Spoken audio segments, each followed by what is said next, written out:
এটা হচ্ছে ভাইয়ের সাথে ভাইয়ের বেইমানির কাহিনী। মুফাসা নামের একটা সিংহর বাচ্চা ছোটবেলায় পানিতে হারিয়ে যায় এবং এখানে ভাসতে ভাসতে সে অন্য একটা জঙ্গলে চলে আসে। এখানকার টাকা নামে একটা সিংহর বাচ্চা সে এই মুফাসা নামের বাচ্চাটাকে বাঁচায় এবং এই টাকা তার মাকে বলে, আমি সবসময় চাইতাম যে আমার একটা ভাই থাকুক আর আমি মুফাসাকে আমার ভাই হিসেবে রাখতে চাই। তখন তার মা বলে, কোনো এতিমকে আমাদের রাজা জায়গা দেবে না। তখন মুফাসা বলে, আমি কোনো এতিম না, আমি শুধুমাত্র হারিয়ে গেছি। তো এরপরে তারা দুইজন একসাথে থাকে এবং বড় হতে থাকে, কিন্তু তাদের রাজা কখনো এই মুফাসাকে পছন্দ করতো না। সে মাঝে মাঝে তার ছেলে টাকাকে বলতো যে এই মুফাসাই যেই দিন বড় হবে এ তোমার সাথে বেইমানি করবে এবং তোমাকে আঘাত করবে। তো টাকা তার পিতার কথা কোনোদিন কানে নিত না এবং সে সবসময় মুফাসাকে তার ভাইয়ের মতো দেখতো। এরপরে একদিন তাদের অন্য একটা জঙ্গলের হিংস্র সিংহদের সাথে যুদ্ধ লাগে, যার কারণে এই জঙ্গলের রাজা মুফাসাকে দায়িত্ব দেয় তার ছেলে টাকাকে নিয়ে অন্য দূরে কোথাও পালিয়ে যেতে, কেননা সে বেঁচে থাকলেই তাদের ভবিষ্যৎ প্রজন্ম আগে বাড়বে। তো মুফাসাও টাকাকে নিয়ে এখান থেকে পালাতে থাকে এবং তাদের পিছে পিছে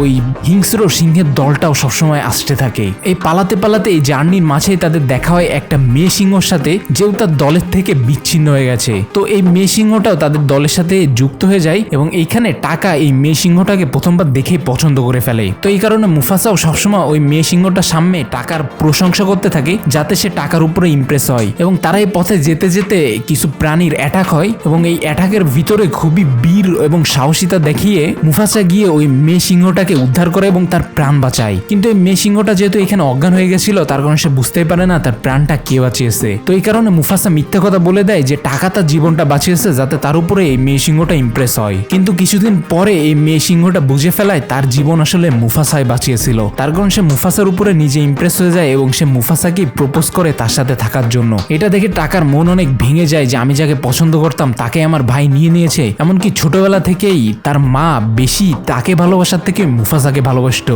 তো এইসব কারণে টাকার মনে অনেক রাগ হয় যে আমি আমার মায়ের আপন ছেলে কিন্তু ভালোবাসা পেয়েছে মুফাসা, আমি আমার বাবার আপন ছেলে কিন্তু আমার বাবার বেশি আমার থেকে বিশ্বাস ছিল মুফাসার উপরে, আর আজ আমি যাকে ভালোবাসি সে আমাকে টুকরে দিয়েও পছন্দ করলো মুফাসাকে। এই কারণে সে সিদ্ধান্ত নেয় সে এই খারাপ সিংহদের সাথে মিশে মুফাসাকে মেরে ফেলবে।